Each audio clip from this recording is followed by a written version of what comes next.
¿Quién realmente gobierna Medellín? Mientras se hablaba de seguridad, surgen conversaciones ocultas. Pactos no contados salen a la luz. ¿Quién manda realmente en Medellín? Mientras Fico Gutiérrez hablaba de seguridad, su secretario tenía línea directa con capos de la oficina de Envigado. Hoy salen a la luz las conversaciones ocultas y los pactos que nunca contaron en los debates. Gustavo Villegas, mano derecha de Fico, fue condenado por sus vínculos con estructuras criminales. Pero nadie quería hablar de lo que decían los capos, que había pactos, nombres y rutas de impunidad. ¿Quién protegía a quién y por qué se rompió por su silencio? No es un caso aislado, es la radiografía del poder mafioso en Medellín. Los capos hablaron, y lo que dijeron sobre Fico Gutiérrez y su círculo no lo vas a ver en RCN ni en Caracol. La unidad investigativa de RTBC y la revista Raya destapan esta olla podrida de la administración de Fico. Suscríbete, dale a la campanita y comparte.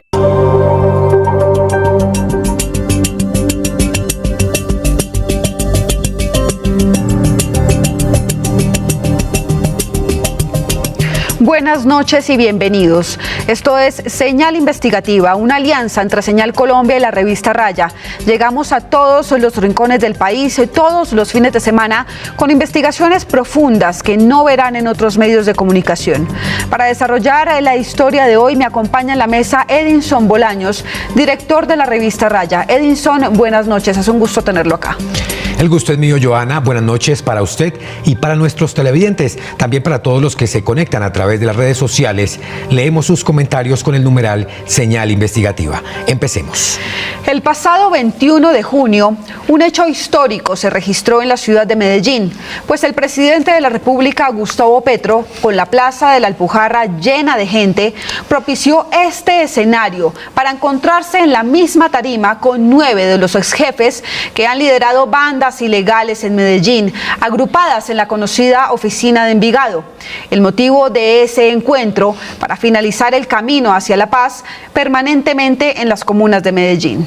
Un camino que parece largo, pero tiene solución. Recordemos que estas bandas que agrupan decenas de combos en Medellín y el área metropolitana nacieron en la época de Pablo Escobar y fueron usadas por este mismo capo para imponer su ley y asesinar a periodistas, políticos, policías, entre muchos otros colombianos que les incomodaban.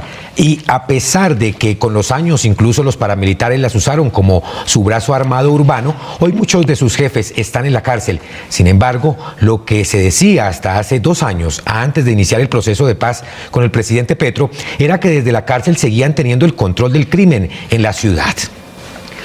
Por eso, la apuesta de este proceso de paz ha venido dando resultados. Según datos de la propia alcaldía de Medellín, en 2024 la capital paisa tuvo una tasa de homicidios más baja en los últimos 82 años, con 10 homicidios por cada 100.000 habitantes. Un hecho histórico que contrasta con la época de Pablo Escobar, cuando esa cifra rondó los 400 homicidios por cada 100.000 habitantes.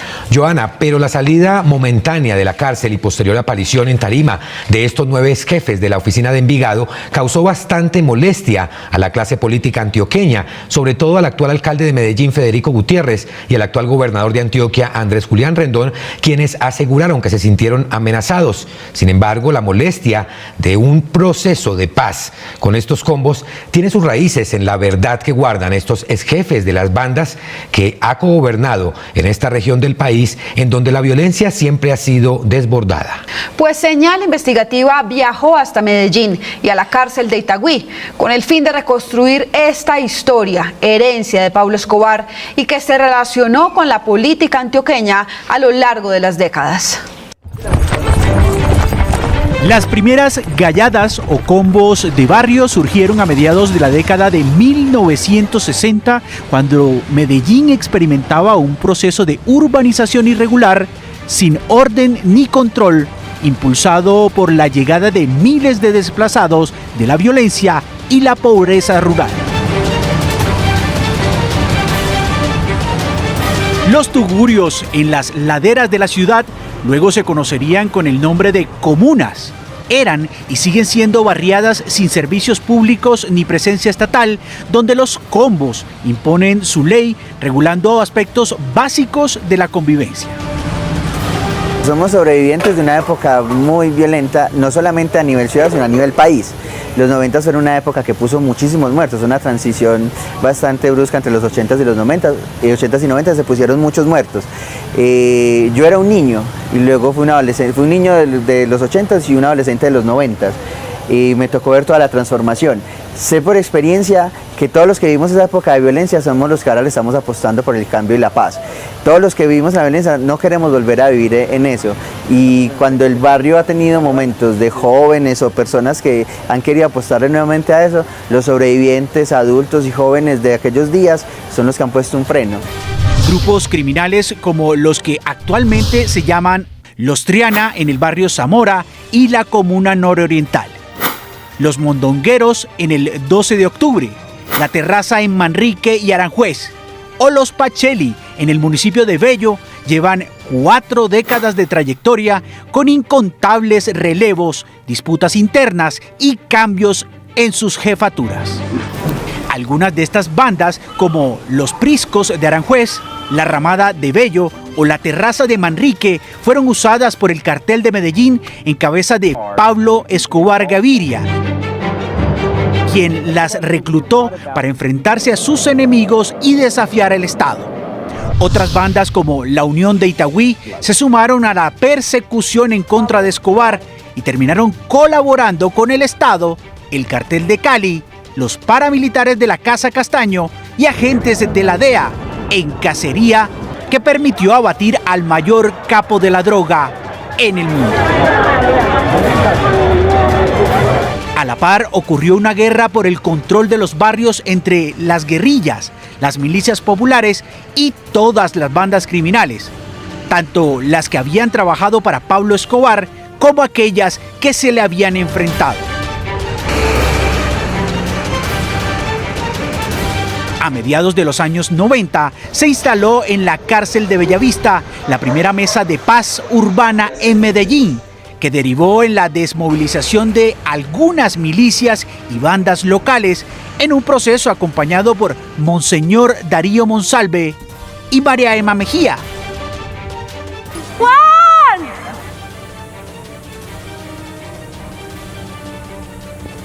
¡Te quiero! ¡Te amo! ¡Se me cuida bastante!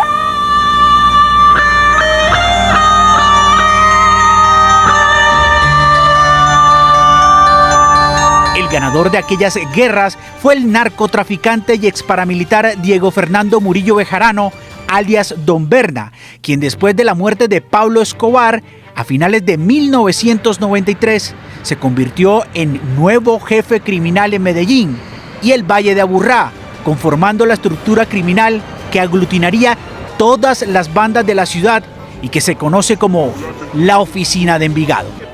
Don Berna utilizó a la banda La Terraza para cometer algunos de los crímenes políticos más sonados de finales de los años 90, como los asesinatos de Jaime Garzón, Eduardo Umaña, Mario Calderón y Elsa Alvarado, o el secuestro de la ex senadora Piedad Coro. A finales de los 90, los paramilitares incursionaron en la ciudad apoyados por el propio Don Berna, políticos locales, empresarios y altos mandos de la fuerza pública, con una docena de operaciones militares. La última de ellas fue la Operación Orión en la Comuna 13, que hoy tienen líos con la justicia a los generales Mario Montoya y Leonardo Gallego. Hubo un enfrentamiento entre las autodefensas y en uno de estos barrios de la parte alta y nosotros que estábamos en la parte baja. Y es muy duro, o sea, a mí nunca se me olvida y ni se me va a olvidar. En medio de ese enfrentamiento los niños se acostumbraron a ir al colegio en medio de balaceras, pasando de un barrio a otro. Uno de esos niños, con una bala perdida, le dispararon. Un niño con su uniforme. Estaba tan delicada la situación que el niño se quedó 2 días tirado donde estaba, en la mitad de los 2 barrios, porque nadie podía ir a recogerlo. No entraba la fuerza pública a recogerlo, no entraba nadie, y ese niño se quedó 2 días tirado ahí, o sea, era muy, muy impactante. Nadie le colocaba una sábana, nadie lo tapaba, o sea, tocó prácticamente casi hacer un operativo nuevamente para irlo a tapar y tratar de bajarlo un poco más. Eso nos dejó marcados, o sea, eso a mí como persona me dejó marcado, porque es la crueldad de la guerra, porque es lo inhumano de la guerra. Después de la desmovilización paramilitar del bloque Nutibara a finales del año 2003, el control de las bandas en Medellín siguió subordinado a la misma estructura criminal que había creado alias Don Berna, extraditado en 2008 a los Estados Unidos. La estructura se mantiene a pesar de múltiples relevos de jefatura por venganzas internas, golpes de la fuerza pública y reacomodos de poder que terminaron con el llamado Pacto del Fusil entre 2012 y 2013, un acuerdo entre el Clan del Golfo y las estructuras armadas del Valle de Aburrá para no disputarse el control de la ciudad, según lo contó a Señal Investigativa el vocero de paz Freiner Ramírez. El mal llamado Pacto del Fusil, cuando había una guerra en la ciudad general con las autodefensas de Urabá, por medio de acuerdos que lo bautizaron así, el Pacto del Fusil, se lograron índices que bajaron las muertes casi a la mitad, en un 40% en ese tiempo, en 2013. Desde el año 2013, las estructuras articuladas en la llamada Oficina de Envigado han controlado por lo menos el 40% del área urbana de Medellín y el Valle de Aburrá. Los intentos para que estas estructuras lleguen a un proceso de paz no son nuevos ni empezaron con el gobierno de Gustavo Petro, pues como lo reveló en entrevista con Señal Investigativa desde la cárcel de Itagüí, José Leonardo Muñoz alias Douglas, antiguo jefe de la banda La Terraza y hoy vocero de paz, él mismo estaba gestionando un proceso de paz con el gobierno de Álvaro Uribe y la alcaldía de Alonso Salazar entre los años 2008 y 2009. En el año 2016, durante la presidencia de Juan Manuel Santos, por iniciativa propia, algunos emisarios de la oficina de Envigado viajaron a La Habana, Cuba, durante las conversaciones de paz con las FARC, con el objetivo de tender puentes y buscar un acercamiento con miras a un sometimiento. Entonces lo hicieron a través de Gustavo Villegas, quien fue nombrado como secretario de Seguridad por el alcalde Federico Gutiérrez durante su primera administración en 2016. En la época de La Habana, nosotros estuvimos con voluntad también allá de paz, tuvimos invitación, inclusive las mismas FARC extendieron invitación para tratar de formar parte de ese equipo junto con las autodefensas gaitanistas, y ellos tenían una tesis muy importante y era que la paz, como lo dijo el presidente Petro, tendría que ser una paz total, o sea, una paz que abarcara a todos los actores, porque si no iba a ser una paz a medias, como sucedió, ¿cierto? Y porque entonces las personas que se acogieran a ese proyecto iban a terminar o enfrentadas a las estructuras y a los otros actores, o iban a terminar trabajando o operando en estas mismas estructuras. Villegas terminó condenado por su relación con miembros de la banda La Terraza. En el proceso judicial quedó claro que Villegas acordaba con integrantes de la estructura criminal golpes escenificados o preparados, entregas y falsos positivos que luego eran promocionados por el alcalde Federico Gutiérrez ante los medios de comunicación como buenos resultados de su estrategia de seguridad. Para esa misma época, voceros políticos del hoy Partido Centro Democrático redactaron un proyecto de ley de sometimiento que no logró los votos necesarios en el Congreso para abrir el camino a la paz urbana. Detrás estuvieron los abogados Diego Alejandro Gaviria y Jorge Fernando Gaviria, sobrino y hermano del ideólogo de derecha José Obdulio Gaviria, un hombre de entera confianza del expresidente Álvaro Uribe Vélez. La ponente del proyecto fue la senadora por el Centro Democrático Paola Holguín, hija de Frank Holguín, un señalado testaferro de Pablo Escobar y el Cartel de Medellín, quien afrontó un proceso de extinción de dominio, pues propiedades a su nombre habrían pertenecido en realidad a este capo del narcotráfico, según reveló el portal Vorágine. En julio de 2018, al final del gobierno Santos, Juan Carlos Mesa Vallejo, conocido con el alias de Tom o Carlos Chatas, fundador de la banda Los Chatas y señalado miembro de la oficina de Envigado, al momento de su captura en diciembre de 2017, hizo pública una carta en la que manifestaba su disposición de acogimiento con miras a la paz urbana y a la paz rural. Esa voluntad la pongo a disposición del nuevo presidente de la República de Colombia, Iván Duque Márquez, escribió. Ese día.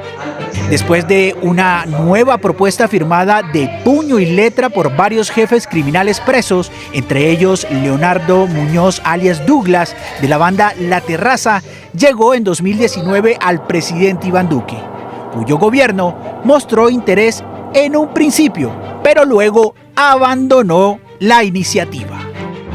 Nosotros desde una mesa de paz que teníamos en Cómbita, que yo era miembro de ahí, hicimos todos esos acercamientos, tratamos, invitamos a los gobiernos, no solo al presidente Duque, invitamos también a las alcaldías y a la gobernación, porque nos interesaba hacer el proyecto acá en Medellín, el proceso acá en Medellín, en el área metropolitana. Entonces por eso fue que le mandamos la invitación a los alcaldes del área metropolitana. Al fin no se dio, no nos pararon bolas. Nosotros hicimos parte de una de esas generaciones perdidas. Jóvenes que en su momento fuimos utilizados, víctimas y responsables a la vez. Sin embargo, también hemos sido parte de una construcción colectiva de los barrios populares de la ciudad. Crecimos allí. Somos producto y constructores de su cultura, de su infraestructura, de su cotidianidad. Las estructuras armadas de Medellín y el Valle de la Aburrá y su área metropolitana son al mismo tiempo que una organización armada, una realidad social, cultural, política y económica de esta ciudad.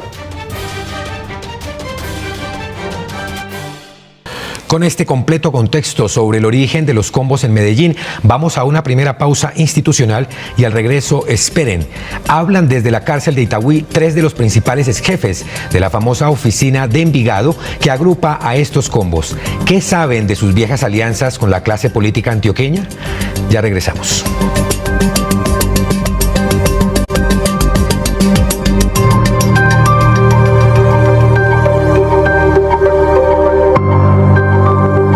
Recuerda, suscríbete, comenta, comparte y activa la campanita. Así estarás informado de noticias que ocultan los medios tradicionales. Porque la verdad no se transmite por RCN ni por Caracol.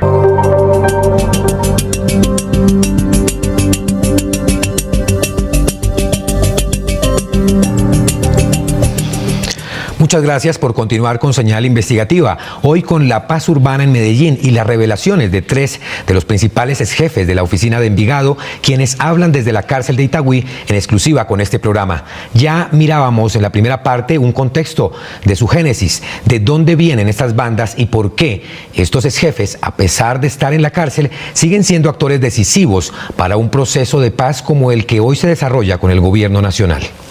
Ahora 3 de ellos, José Leonardo Muñoz, conocido como Douglas, Freiner Ramírez, alias Carlos Pesebre, y Jorge de Jesús Vallego, alias El Doctor, hablaron desde la cárcel de Itagüí con el periodista de la revista Raya, Camilo Alzate, sobre la relación entre el crimen y la política en Medellín, sus apoyos a campañas electorales siendo jefes de la oficina de Envigado y cómo un proceso de paz con verdad, reparación y reconciliación sería la salida a tantas décadas de violencia en la capital antioqueña. Esta es la historia.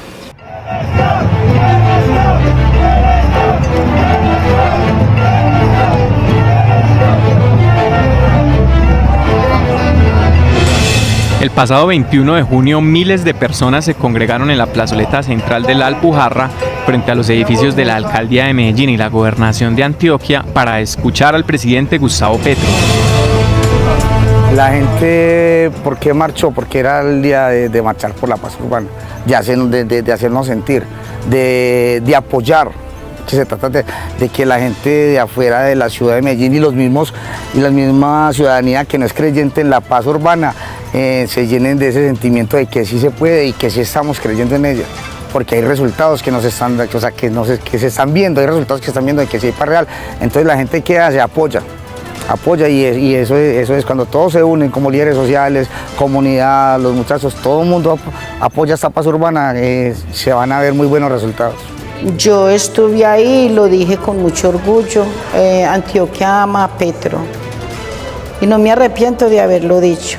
Me duele mucho que la gente, debido a todo este proceso, a todo lo que pasó ese día, hablen.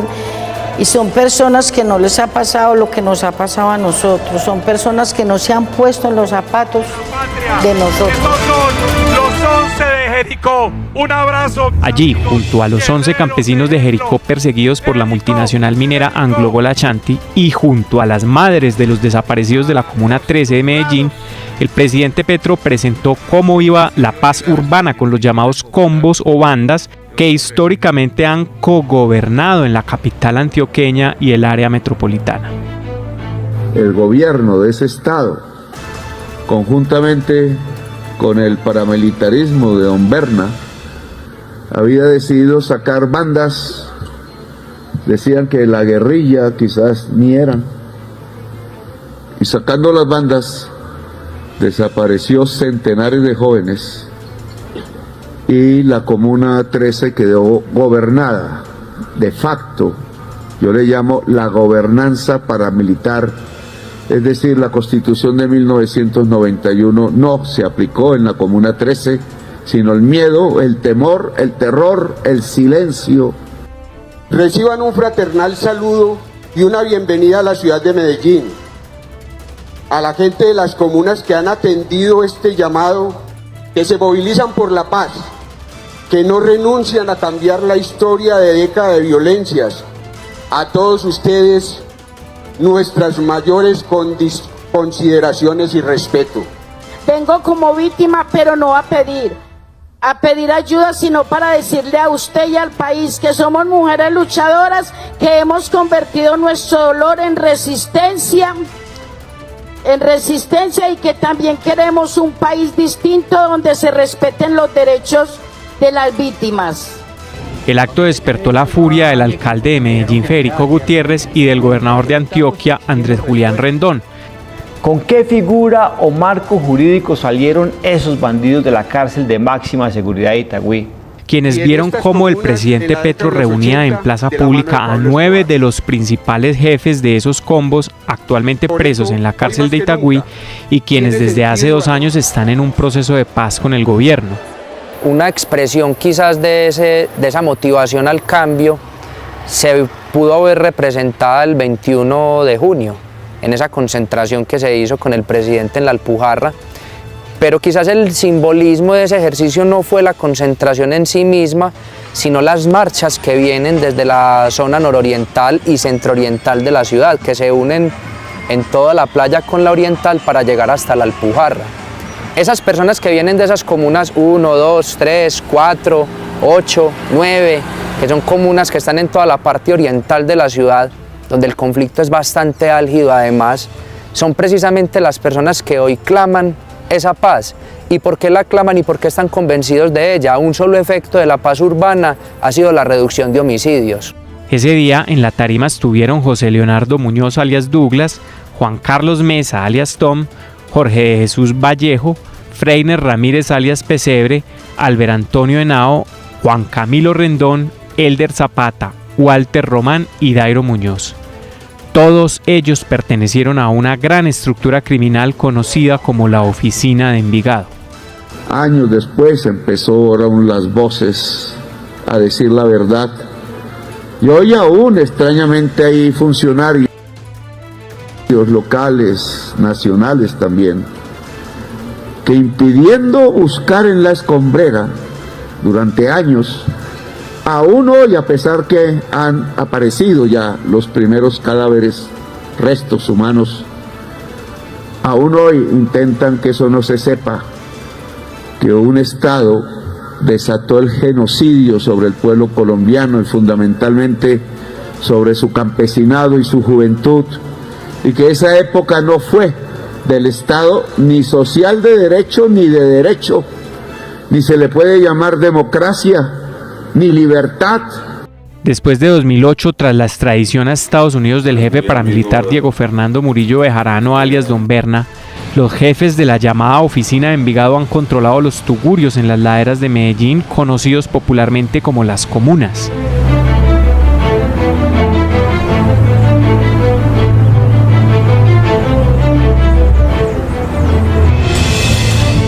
Allá, en esas barriadas donde no hay servicios públicos ni presencia estatal, los combos imponen su ley regulando aspectos básicos de la convivencia, como evitar conflictos entre vecinos, prohibir los hurtos o incluso garantizar el acceso al agua y al alumbrado en algunos barrios de invasión.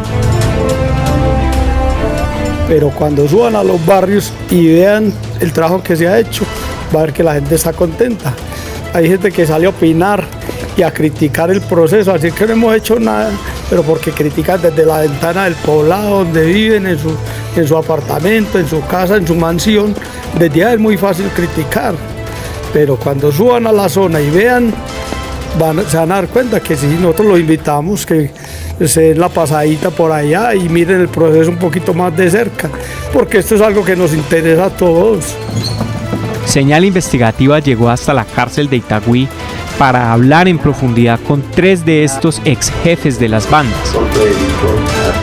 Se trata de José Leonardo Muñoz, conocido como Douglas, Freiner Ramírez, conocido como Carlos Pesebre, y Jorge de Jesús Vallejo, alias El Viejo o El Doctor. Los 3 actualmente en negociaciones de paz con el gobierno de Petro. El principal logro de este proceso y el principal compromiso que se hizo con el gobierno fue evitar guerras entre las bandas de Medellín, que históricamente cuando han habido esas confrontaciones han sido miles de muertos, como pasó en 2010, en 2015 y en otras oportunidades. Ese ha sido el principal compromiso, pero también se han trabajado en otros campos, en la lucha contra el fentanilo. Por la misma paz entre las estructuras no hay fronteras invisibles, lo que ha subido los índices de escolaridad. También se han iniciado campañas como la de identificar la explotación de menores en los sectores más críticos del Valle de Aburrá y brindarle la información al bienestar familiar. Y lo mismo el programa que fue lanzado en la Alpujarra, que es salvar, evitar que 2.000 niños ingresen a la criminalidad. Otro de los logros, de los grandes logros que ha tenido este proceso es el de los pilotos que se han hecho, que son muy importantes porque es un laboratorio donde hemos tratado, y creo que vamos por buen camino, de demostrar que las economías ilícitas se pueden tornar en economías lícitas, o sea que puede haber una transformación, como son los pilotos que se han hecho contra la extorsión para dejar barrios libres de extorsión, que es la finalidad, que es que la sociedad se vea lo menos posible afectada por las conductas de criminales y de violencia. En la reducción, como lo dijo el amigo Freiner, se han logrado unos avances muy significativos. Tenemos en el 2024 la tasa de homicidios por cada 100.000 habitantes más baja de toda la historia, de toda la historia. O sea que es un gran logro, para nosotros es un gran logro. Frente al piloto, don Jorge, el piloto de no extorsión, este está como en 25 barrios, en Bello, Aranjuez, Comuna 4, ¿cierto? Está en 45 barrios en este momento. 45 barrios sí, en este momento. Y digamos, ahí también hubo como algunas críticas de la prensa, dijeron que tal vez en algunos lados no se había cumplido.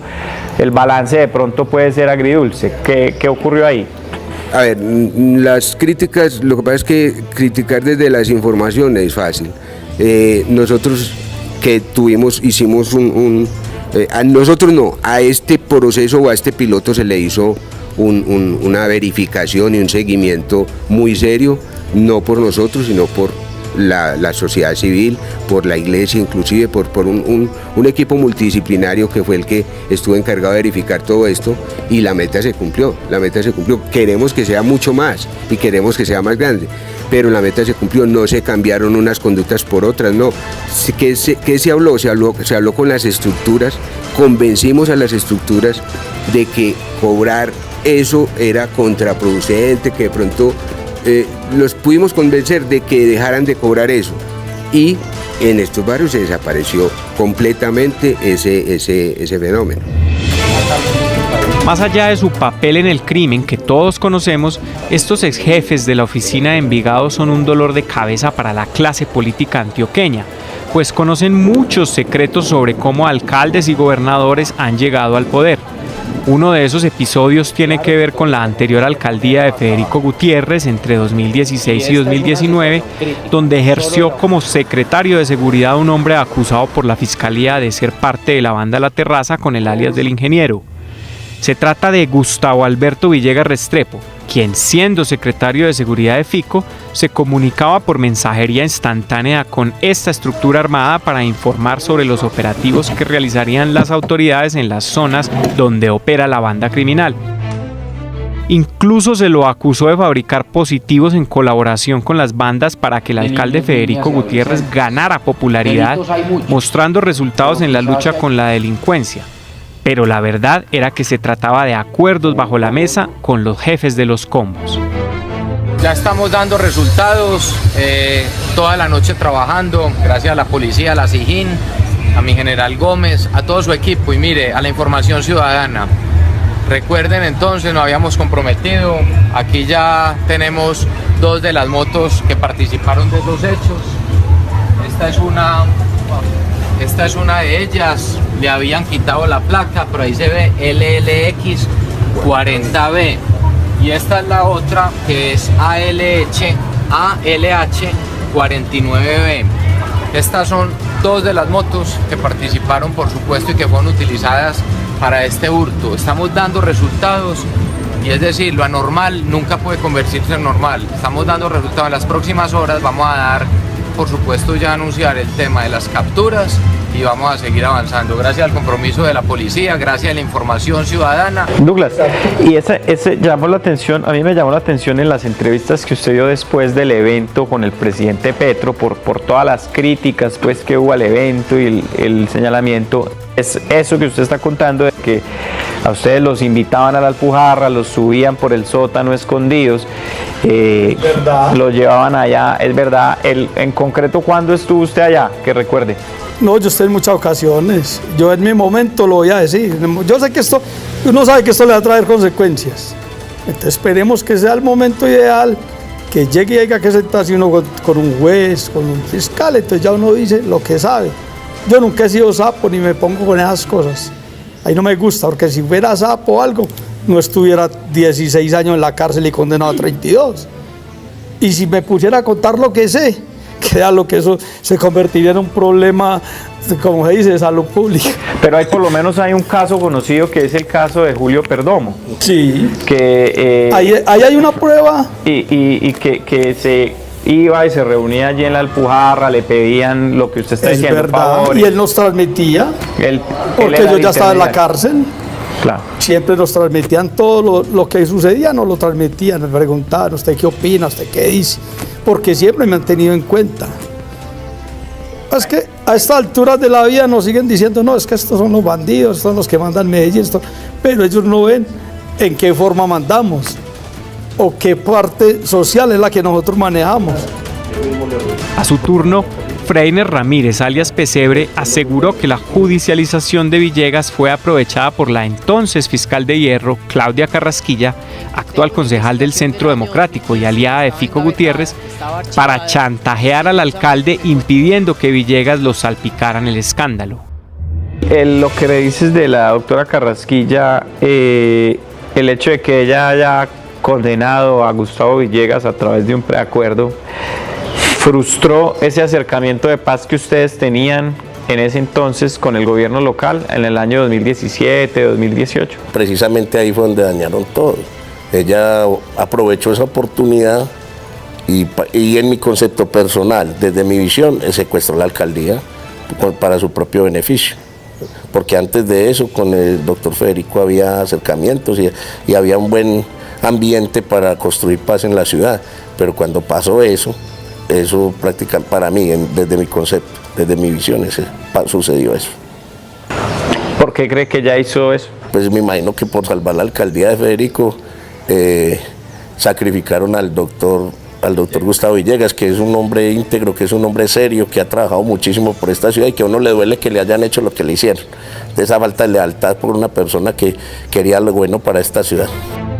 Claudia Carrasquilla ha sido señalada por un informante de la Fiscalía, Henry Giovanni Cifuentes, de haber urdido montajes judiciales y procesos falsos para cobrar recompensas y enviar a personas inocentes a la cárcel.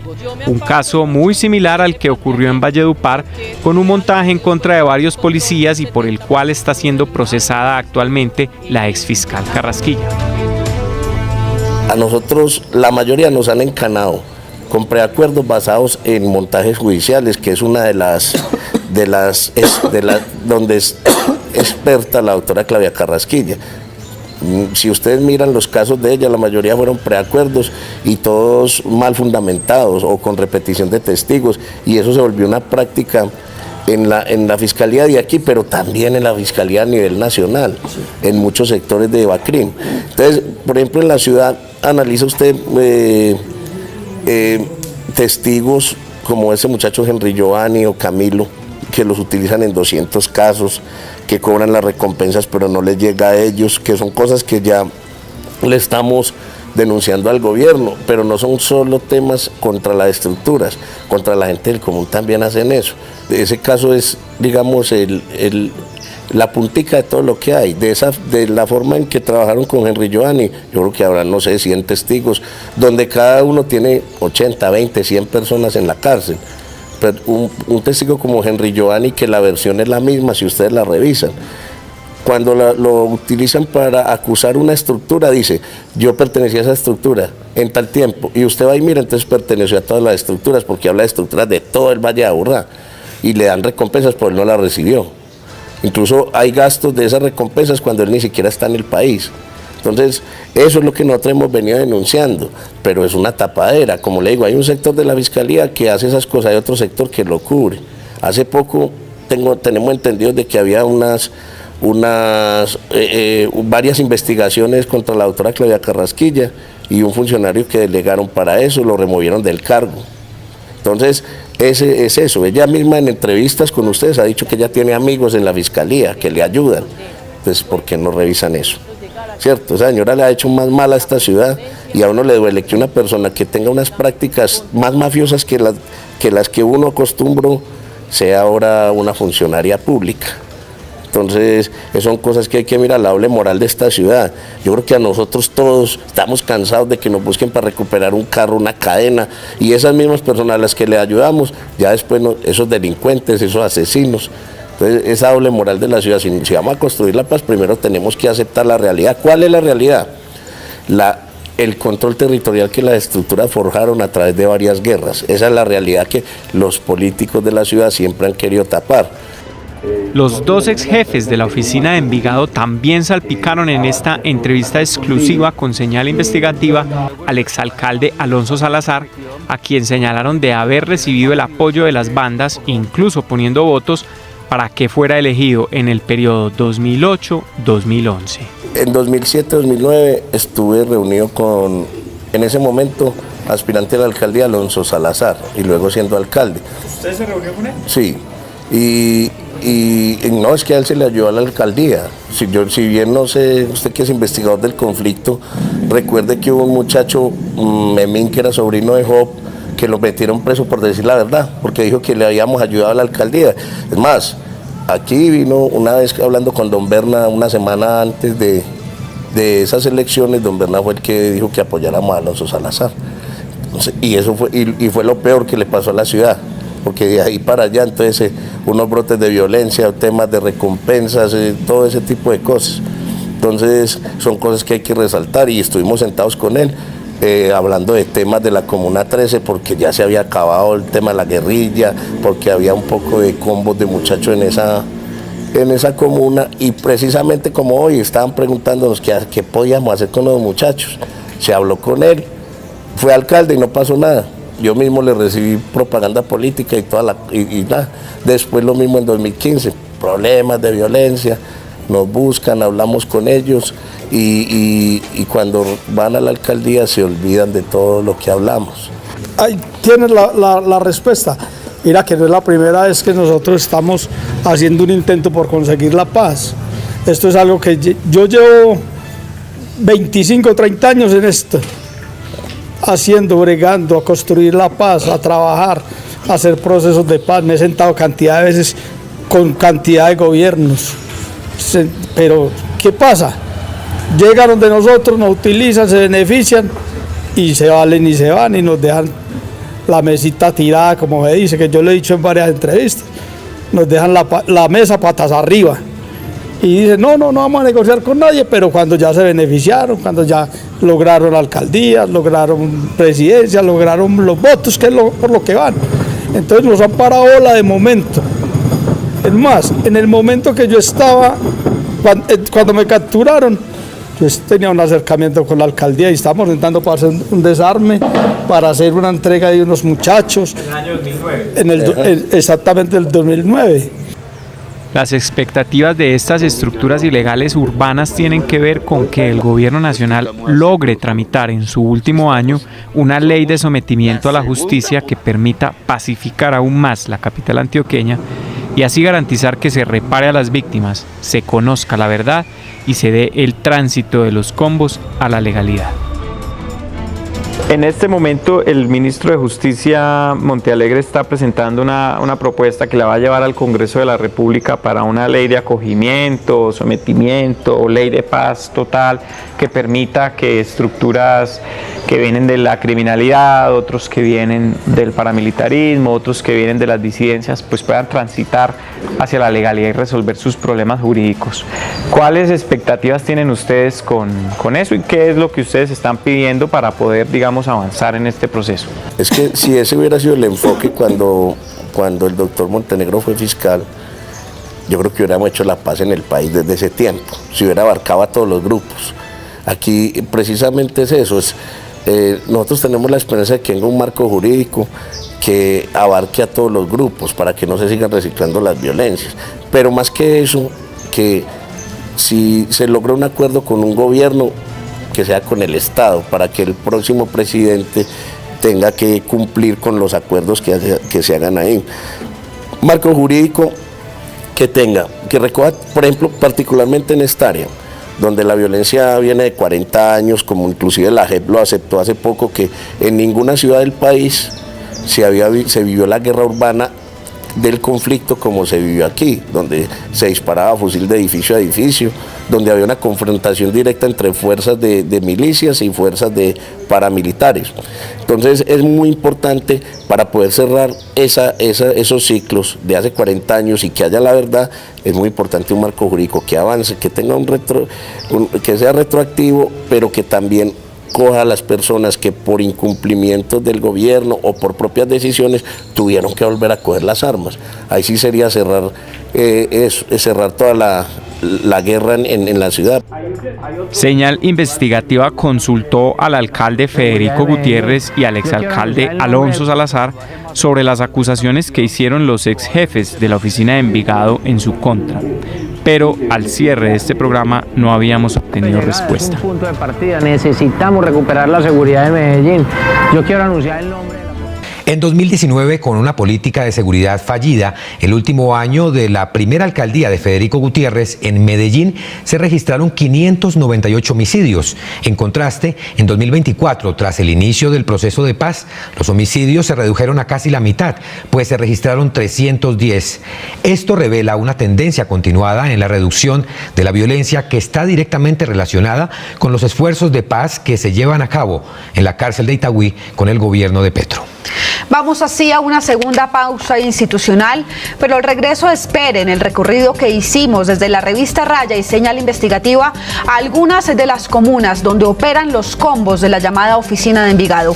Hablamos con sus habitantes, voceros de paz de la sociedad civil y del gobierno. Ya regresamos.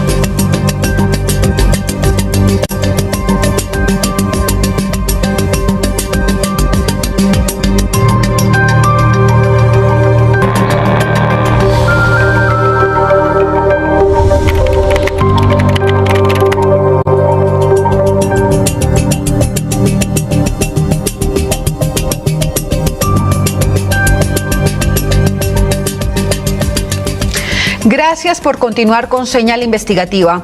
Hoy con la paz urbana en Medellín y las revelaciones de los tres de los principales jefes de la Oficina de Envigado, quienes hablan desde la cárcel de Itagüí en exclusiva para este programa.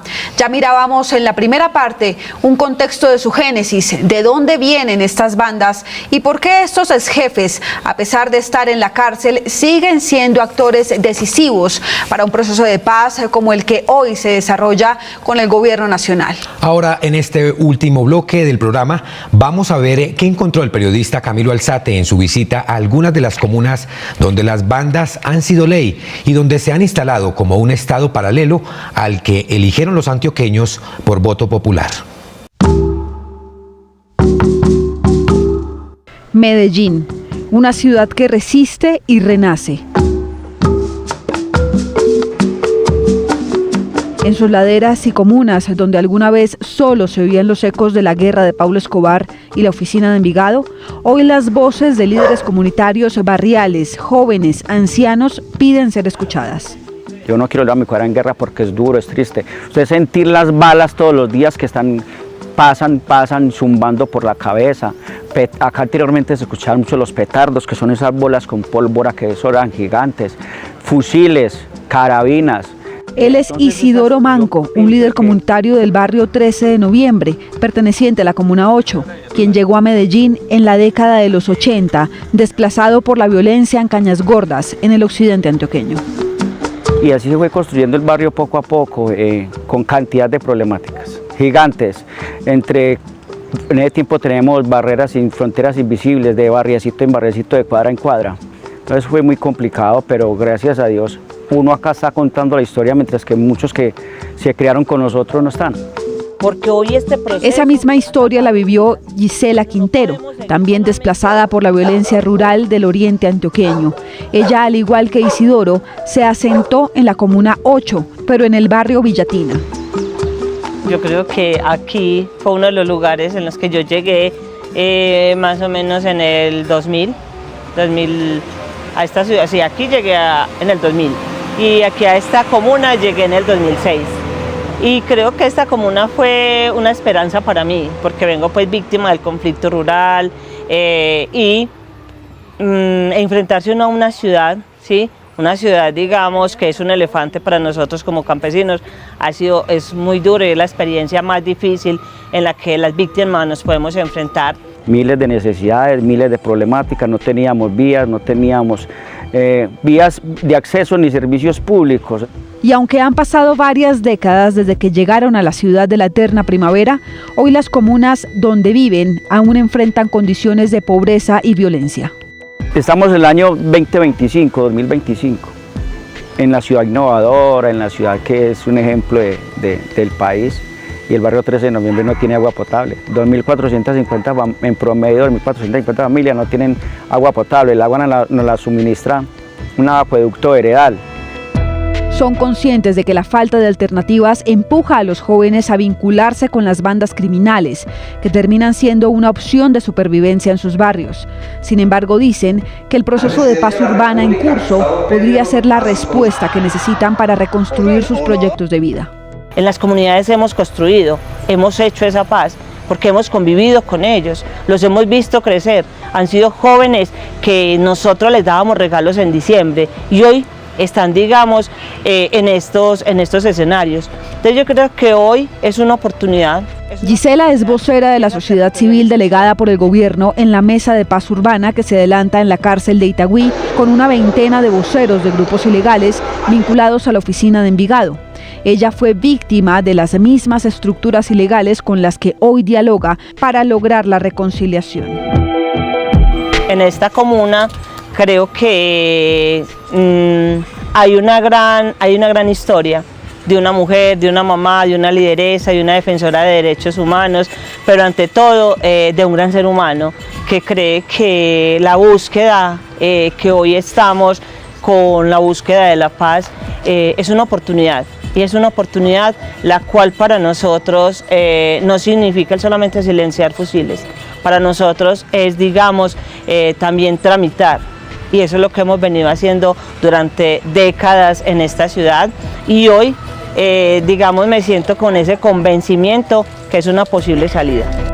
Gisela representa una apuesta valiente por una paz que incluya a quienes durante décadas solo conocieron la exclusión. Hoy Gisela está en este espacio, pero más, digamos, con una voz de no seguir juzgando a ese otro que por diferentes razones ha estado emergido en estas violencias. Hoy Gisela está, digamos, es el decir el que sí podemos dialogar, sí podemos entender a ese otro, y eso no significa que yo esté renunciando a una verdad, que yo esté renunciando a una justicia, que yo esté renunciando a una reparación, porque a eso no renunciamos. Pero no solo ella trabaja en la lucha por la paz urbana de Medellín, también lo hace el líder comunitario del barrio 13 de noviembre de la misma Comuna 8, Efrén de Jesús Taborda. Él ha vivido medio siglo en barrios marcados por la violencia y sabe que sin garantías el proceso podría quedarse en el camino. Aquí nadie nos puede venir a decir que los buenos allí y los malos allá. Aquí lo que estamos llamando es a que hagamos una reflexión y nos demos cuenta de que eso están matando los unos con los otros. Estúpidamente hay que pararlo. Y que tenemos que buscar es cómo mejorar un bienestar de calidad de vida para nuestra sociedad civil y que le mostremos a los señores de las bandas criminales y a sus familias que la dignidad y la autoestima del ser humano todavía se puede recuperar, que no todo está perdido. Entonces ellos cuentan con nosotros y nosotros también contamos con ellos para que hagamos un esfuerzo por desmontar la ilegalidad en los territorios. Hoy el sonido de las balas ha bajado, pero la desconfianza continúa. Para muchos líderes comunitarios la violencia solo cambió de forma y la paz que se vive hoy en Medellín es una paz a medias, impuesta por el silencio y el control territorial, por la falta de gobernabilidad y la no presencia del Estado local. Nos parece que desde hace muchas décadas atrás las autoridades de Antioquia han estado poco preocupadas por los procesos de resolución de conflictos en los territorios. Y eso ha conllevado que muchos de nuestros hijos y hermanos, familiares, hayan fallecido, asesinados, masacrados en una situación de inseguridad total. Nos parece que Antioquia es uno de los departamentos más violentos de Colombia y eso ha llevado a que nuestra población pues esté muy invadida de miedos, de temores, de más bien, como se dice popularmente, darnos pasito entre lo legal y lo ilegal. Entre las propuestas discutidas en la Mesa de Paz Urbana se destaca la transformación de los territorios, el mejoramiento de infraestructura, la inversión social y una presencia estatal integral, como lo dice la senadora Isabel Zuleta, vocera del gobierno en la mesa de negociación. La paz urbana no va a ser como el patito feo de las otras paces o las paces nacionales o las paces con los rebeldes. No, la paz urbana es una prioridad. ¿Por qué? Porque la mayor parte de la población se concentra en nuestras ciudades. Por lo tanto, tenemos que prestar atención a cómo hacer la paz. La senadora por el partido Colombia Humana hoy es la coordinadora del espacio de diálogo con las estructuras armadas urbanas de Medellín, quien habló sobre los acuerdos de paz del pasado, que según ella se hacían en reuniones clandestinas. Se alían con el más poderoso de esas estructuras para que el más débil o se sume a la estructura o se sume, digamos, a una posibilidad de gobierno que le den, o lo eliminan. No hay opción. Es decir, aquí ha habido una selectividad en las acciones de las administraciones cuando atacan a las estructuras. Eso aquí no ha sido por parejo. No es que todas las estructuras han sido atacadas de la misma manera en todos los tiempos, no, solo podemos hacer un rastreo, facilito. ¿Y por qué? Porque ha habido esa gobernanza criminal. Y esa gobernanza criminal implica, hagámonos pasito, porque si no el barrio se prende, si no se me disparan las tasas de homicidio. Y hacerse pasito, ¿qué es? Es tener acuerdos por debajo de la mesa. El temor es perder el control. Ellos se han creído dueños de este pedazo de tierra llamado Antioquia. Han dicho que Antioquia es de una posición ideológica. En medio de las críticas y la presión mediática, el proceso de paz urbana ha sido sometido a estándares que, según sus defensores, nunca se exigieron a otras negociaciones de paz en el pasado. La senadora Zuleta cuestionó lo que considera una narrativa impuesta por sectores de derecha que buscan deslegitimar el diálogo, incluso antes de que avance. El problema es que es un gobierno de izquierda, es un gobierno popular. El problema es que yo también soy popular. El problema es que mi origen como coordinadora del espacio es popular, que yo no vengo de esas élites, que yo vengo de una lucha social. Ese es el problema es que soy mujer, el problema es que soy de izquierda, el problema es que el presidente es de izquierda. Ese es el problema, si no, estarían encantados con el proceso, si no, no habría dificultades con el proceso. El problema es lo que nosotros somos, pero la ventaja es que lo que nosotros somos también define lo que es el proceso. Por eso no hacemos las cosas como ellos. En Medellín, la paz no es una promesa, es una deuda histórica, una deuda que empieza a saldarse con la verdad en los territorios. Así lo vivió Margarita Restrepo, cuya hija fue desaparecida por grupos paramilitares de la Comuna 13 durante la Operación Orión. Ha sido muy duro porque es que el niño me lo mataron en el 99 y yo sentí morirme. Es muy duro perder un ser querido, un ser que estuvo en el vientre, pero ya con la desaparición de Carol, ya ahí como que subía a otro nivel el dolor. El pasado 21 de junio, en la tarima de la Alpujarra, Margarita, víctima del conflicto, se encontró cara a cara con Freiner Ramírez, alias Pesebre, quien le pidió perdón públicamente, un acto simbólico que refleja las dificultades, pero necesarios caminos hacia la reconciliación. A mí me parece que este proceso es muy importante, así lo hayan auchado, todas esas cosas, pero sí es un llamado también que si ellos quieren la paz, las estructuras de alto impacto quieren la paz, yo pensaría también que ellos también tienen que reconocer el daño que le han hecho a muchas víctimas. Ellos también tienen muchas víctimas, ellos han dejado desapariciones, asesinatos, violaciones y muchas cosas más, ¿cierto? Entonces es muy bueno que también esto lo reconozcan para que se le acabe el círculo vicioso a la unidad de víctimas. Se fue encerrada, la Comuna 13 se fue secuestrada, la Comuna 13 se fue señalizada. Todos los que vivíamos allá éramos guerrilleros para el... El proceso de paz urbana en Medellín es uno de los más avanzados del gobierno de Petro en diferentes regiones del país. En el momento, los logros más importantes de este proceso son la reducción de la tasa de homicidios en la capital antioqueña, a partir del compromiso de no violencia por parte de estas estructuras armadas que viene desde el año 2022. Igualmente, se desarrolló un piloto para acabar con las extorsiones en 25 barrios de la ciudad y está en proceso un plan con el Instituto Colombiano de Bienestar Familiar ICBF que busca prevenir en las comunas que 2.000 menores de edad ingresen a la violencia. Así es, Edinson. Todo queda en manos de la última legislatura que le queda a este Congreso de la República, que debería tramitar una ley de sometimiento para estos grupos. Hasta aquí otro capítulo de Señal Investigativa. Recuerden que esto es una alianza entre Señal Colombia y la revista Raya. En la web nos pueden encontrar también como revistaraya.com. También pueden leer ahí todas nuestras investigaciones. Nos vemos el próximo domingo con una nueva historia sobre lo que otros no investigan.